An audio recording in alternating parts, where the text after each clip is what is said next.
황하, 홍산 문명이란 지명 문제.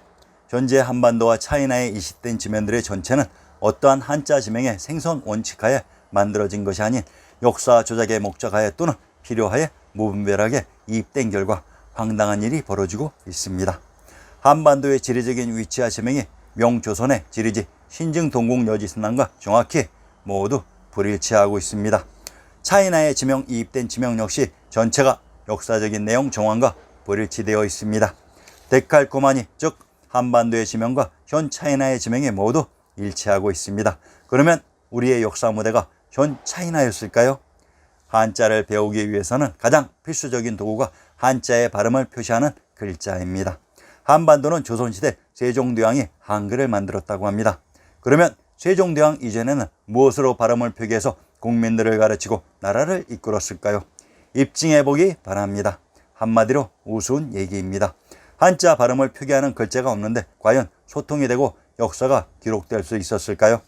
현재의 차이나는 어떻고요? 한자 발음을 영어 알파벳으로 표기하고 있습니다. 한자 발음 표기를 1910년경 만들었다고 하는데 그러면 그 이전에 기원전 상고사의 시대는 과연 무엇으로 표기를 해서 사회가 이루어지고 역사가 전개되었을까요? 만약 현 차이나의 각 성에 황토물이 흐르는 강이 2개씩 있다고 칩시다. 그러면 약 60개의 황하가 됩니다. 현 차이나의 거의 모든 강의 물은 황토색입니다. 그러면 어느 곳이 황하 문명의 무대라는 것일까요? 그리고 그곳 60군데에서 황씨가 탄생했다는 것입니까? 역사서를 개괄해보면 기원전 3897년경 환웅천왕님의 신시개천 이후 한나라까지는 많은 성씨들이 탄생했으며 100% 모두 그 땅의 이름과 성씨가 일치되고 있습니다. 그리고 성씨가 너무 많아지니까 그 시대 이후에는 성씨는 그대로 두고 각 성씨에 본관을 늘리면서 황제가 봉지를 하사했던 것입니다. 만약 본관을 늘리지 않고 성씨가 계속 탄생했으면 도저히 감당이 안 될 정도로 많아졌을 것입니다. 아리아넥스는 현 차이나의 약 20개가 넘는 도시들을 방문했었습니다. 현 차이나와 한반도의 성씨들은 붕어빵처럼 똑같습니다. 하도 궁금해서 이것저것 물어도 보았습니다. 그런데 공통된 의견은 각각 성씨들은 있는데 본관의 개념에 대해 아는 사람들을 본 적이 없습니다. 내가 잘못된 것일까요? 그들에게 과연 족보는 있는 것일까요? 본관이 없는 성씨는 죽은 성씨입니다. 한반도의 성씨들은 그 성씨가 탄생한 땅의 이름과 관계가 없는 것처럼 보이지만 실상은 본관에 그 성씨가 탄생한 땅의 이름이 모두 숨겨져 있습니다. 예를 들겠습니다. 한씨가 탄생한 한주가 바로 역사 속의 청주입니다.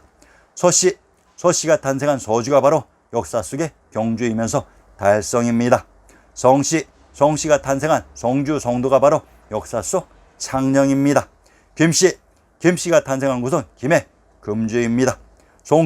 송씨가 탄생한 송도는 개성 송악입니다. 모든 성씨들을 밝혀줄 수 있으며 이것을 증명하는 책이 바로 우리의 지리지 신증동국여지선남입니다. 황제 헌원. 현 차이나 역사의 시온이라고 하는 황제 헌원은 황땅을 봉지로 받은 제후이며 우리가 알고 있는 사망오제의 황제는 이 글자입니다. 완전히 다른 의미입니다. 황제 헌원, 사망오제의 황제. 황씨는 중국의 고대 신화의 제왕인 사망오제 중 한 명인 황제에서부터 유래하였고 이 후손이 세운 나라가 춘추전국 시대의 황나라이다. 황하가 있는 황토고원 지대에 살던 사람을 황토인이라 불렀다고 했습니다. 황씨가 탄생한 곳이 헌원이 봉지로 받은 황땅, 황토라고 합니다. 현 차이나 황화강의 어디가 황주라는 것인가요? 그 긴 강에 전부 황주, 황토라는 말인가요? 황주에 흐른 강이 황하입니다. 그리고 상기 위키백과의 문제점은 헌원을 사망오제 중에 한 명이라고 합니다. 삼항은 수인씨 태호복희 염제신농이고 오제는 소금천 전옥고향 제국고신 요순이라고 자기들이 만들어 놓았습니다. 사망오제를 자신들이 사마천의 사기를 조작해 놓고 만들어 놓았는데 그곳에 어디에 헌원이 포함되어 있다는 것이죠. 조작도 이렇듯 일정치 못하다는 것입니다. 헌원의 시대까지는 황해의 시대이고 헌원의 반란 이후가 제의 시대가 됩니다. 황하 문명.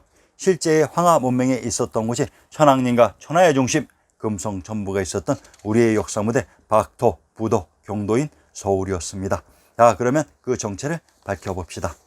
황허 문명은 황허 유역에서 나타난 중국의 고대 문명을 통틀어 나타내는 말이다. 양자간 문명과 함께 중국의 고대 문명을 대표한다. 신석기 시대에 나타난 양사오 문화와 롱산 문화 등을 거쳐 상과 주의 청동기 문화로 발전하였다. 양쯔강과 랴오 유역에서 나타난 여러 문화와 서로 영향을 주고받으며 융합하여 중국 문화의 기틀을 형성하였다고 했습니다. 황하 문명에 일어난 황하가 과연 어느 곳이었는지 양자강, 양사오 문화, 롱산 문화, 랴오호의 정체를 밝혀드리겠습니다. 황하란 누런물이 아니라 황주의 흐름물이 황하입니다. 신증 동국 여지순남에 나오는 지명들은 모두 고유 명사로 오직 한 군데에 위치되어야 합니다. 그러면 황주가 역사 속에 어느 곳이었는지 밝혀봅시다. 황해도 황주의 군명을 제한, 용흥, 대룡, 성성, 천도, 동홀, 취성, 고령, 동홀, 대홀이라고 합니다. 황주의 군명 용흥과 대룡이란 이곳 황주가 용과 관련이 있었던 지명입니다. 자, 그러면 황하 문명에 있었던 황주의 군명을 분석해 봅시다. 황주의 군명 중 제한. 황주의 군명 제한이란 강태공의 나라 제후국 제나라가 있었던 곳입니다. 경기도 양천의 군명 제한이란 제후국 제나라가 있었던 지명으로 경기도 양천과 황해도 연안은 양원의 군명이 중복되는 동일한 지명으로 경기도 양천의 군명 발행이란 이곳이 천부가 있었던 파축의 파였던 것입니다. 상기 황해도 연안의 군명 온주와 충청도 온양은 또한 동일한 지명을 다르게 표시하는 전형적인 방식으로 온양의 군명 당정이란 상나라와 당양이 황제국 하나라를 멸하고 황제국 상나라의 수도를 건국한 곳이라는 뜻입니다. 상기 두산백가에서 신석기 시대에 나타난 양샤오 문화와 롱산 문화 등을 거쳐 상과 주의 청동기 문화로 발전하였다고 했습니다. 참으로 우습습니다. 황주와 관련되는 지명 중에 상나라의 탕왕이 등장했는데 황하 문명이 발전한 것이 상과 주의 문화라고 합니다. 신증 동국 여지순남은 제대로 뺏겼습니다. 황주의 군명 중 용흥. 함경도 용흥의 고시가 산천을 인용합니다. 선원전 부동남쪽으로 13리에 흑성리에 있으니 곧 환주의 옛 저택으로 태조가 출생한 땅이다. 하륜이 비로소 용흥이라 이름하였다고 했습니다. 함경도 영흥을 황주의 군명 용흥이라고 합니다. 그러면 함경도 영흥의 정체를 밝혀봅시다. 함경도 영흥의 군명은 바평, 상성, 화주, 당문, 장령, 화령, 역양이라고 합니다.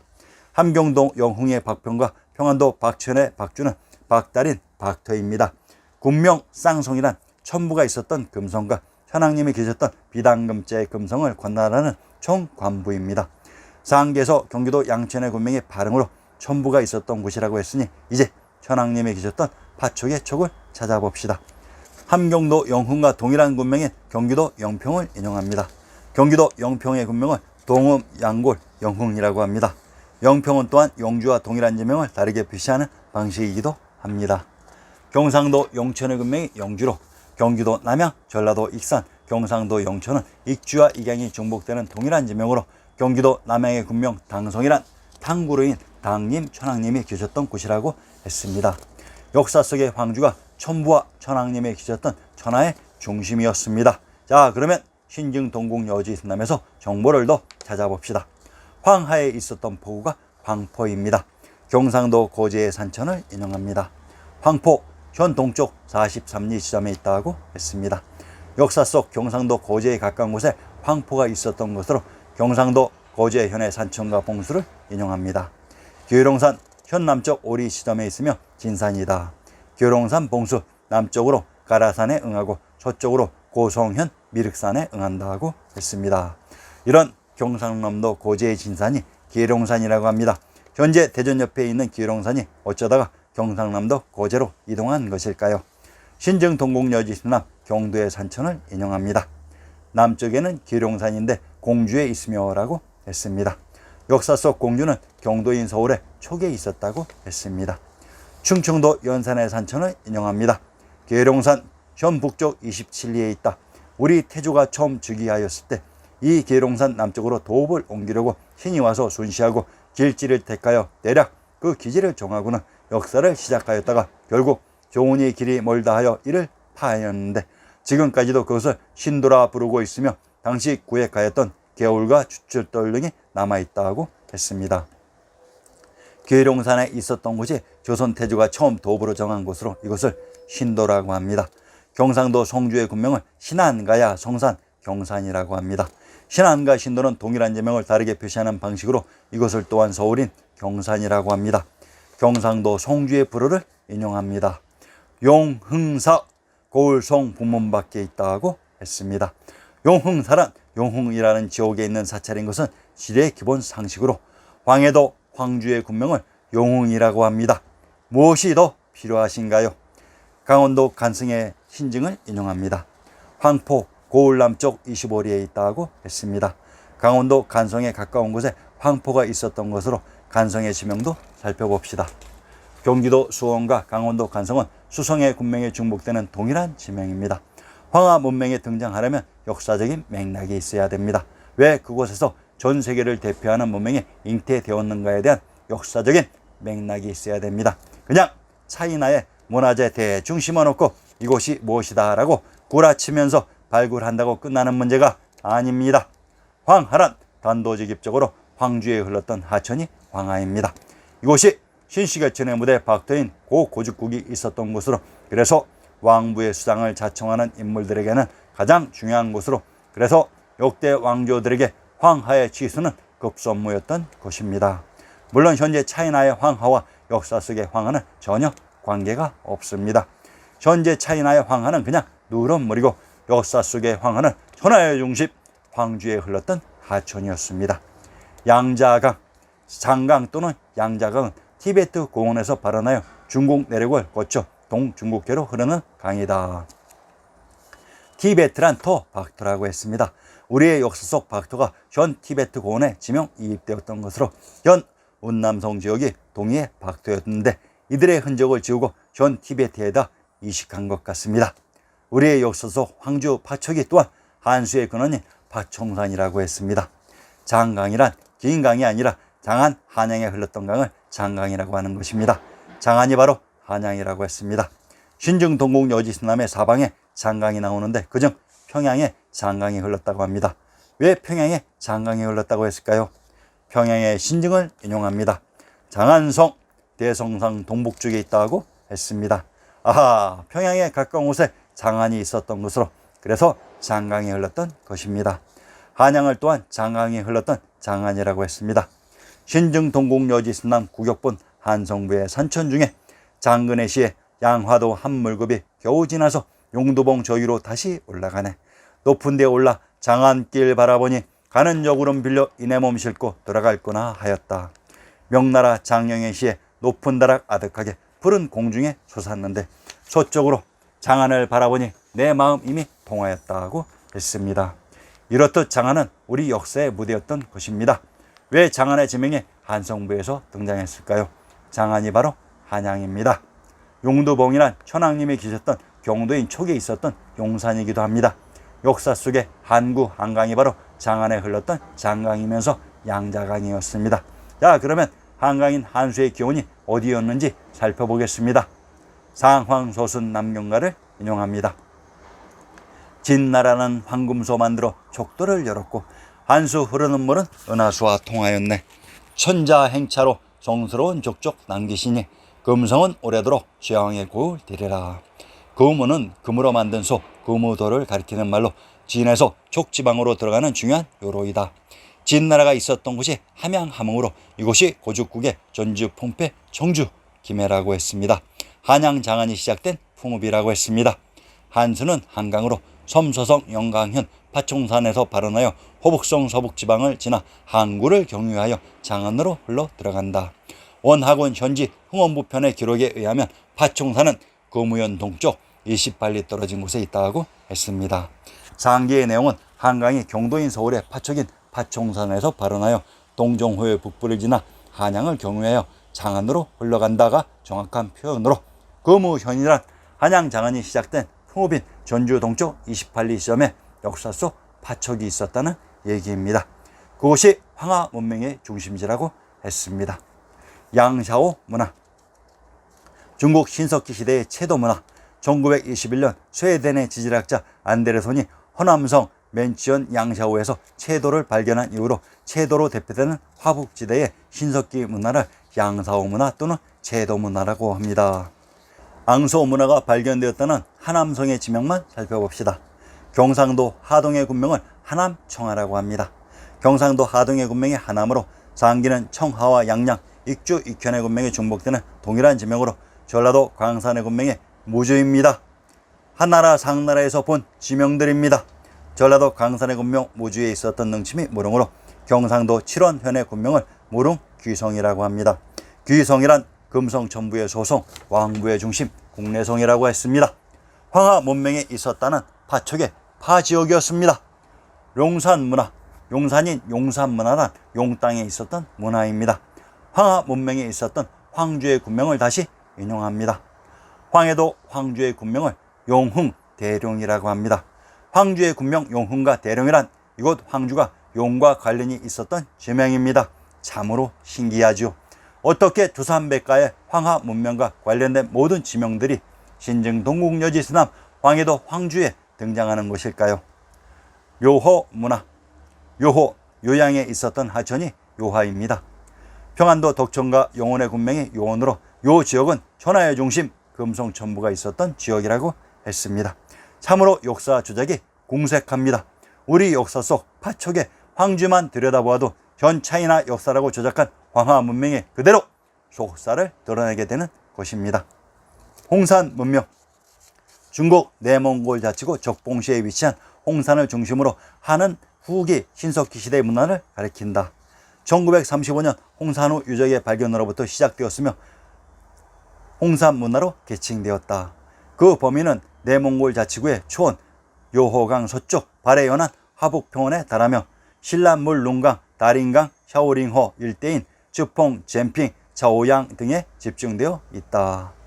홍산 문명이 내몽골 자치구 적봉시에 위치한 홍산을 중심으로 요하, 발해, 연안 화북평원, 건평과 조양에 집중되어 있었다고 합니다. 홍산 문명의 모든 지명과 황하 문명의 모든 지명을 일치시켜 드리겠습니다. 동일한 지역의 문화를 전 차이나의 사방에 위치시키면서 역사를 이입했던 것입니다. 내몽골 조양, 고려 왕건의 상계를 인용합니다. 타왕시는 대화, 무천 지역을 통치하였다고 합니다. 고려 왕건의 상계 중 내몽골을 무천, 영주라고 합니다. 브리테니카 사사명조를 인용합니다. 본명은 솔간, 원족은 영주, 조양이다. 브리테니카에서는 조양을 영주라고 합니다. 무주에 있는 하천이 내몽골의 무천입니다. 전라도 광산의 군명을 무진, 무주, 광주, 익주라고 합니다. 평안도 개천의 군명을 익주, 연주, 조양이라고 합니다. 상기는 익주와 익현, 양양, 청하의 군명에 중복되는 동일한 지역으로 평안도 개천의 군명을 조양이라고 합니다. 내몽골 무천이 조양이라고 합니다.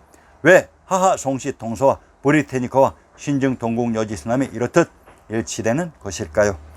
북위의 수도 송락을 내몽골 자치구 화림 거울현이라고 합니다. 화림이란 화주에 있었던 숲으로 함경도 영흥의 군명을 박평 쌍성 화주라고 합니다.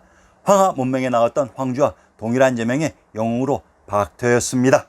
북위 태도 도무제 탁발기의 능호가 성락 금능이라고 합니다. 김해에 있는 성이 금성이고 능호가 금능으로 천부가 있었던 파촉의 파의 지명이라고 했습니다. 우리 역사 속 파촉의 지명들을 옮겨 현 내몽골 자치구를 채워 넣으면서 역사도 이식했던 것입니다. 적봉시 적지역에 있었던 봉우리가 적봉입니다. 충청도 단양의 군명을 적산, 적성, 단산이라고 합니다. 전라도 무주의 군명을 무산, 적천, 단천이라고 합니다. 상기 지명을 통해 붉은적과 붉은단은 동일한 지명이라는 것을 유추할 수 있습니다. 경기도 양성의 군명을 적성이라고 합니다. 충청도 단양의 군명이 적성입니다. 적지역에 있었던 봉우리가 적봉이고 성이 적성입니다. 단양에 있었던 성이 단성인 것은 지리의 기본 상식으로 경상도 단성의 군명은 강성, 진성, 귀성, 족촌이라고 합니다. 귀성이란 왕부의 중심, 국내성이라고 했습니다. 발해 화북평원, 신증 동국 여지스남 구격본 경도의 형성을 인용합니다. 서울은 북으로 화산을 진산으로 삼아 동과서는 용이 서리고 범이 쭈그리고 앉은 형세요.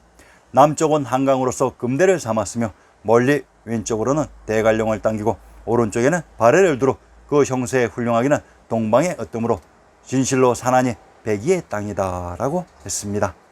서울의 진산 화산이 화양으로 이곳의 북쪽이 화북이며 발해가 서울의 오른쪽인 동부에 있었다고 합니다.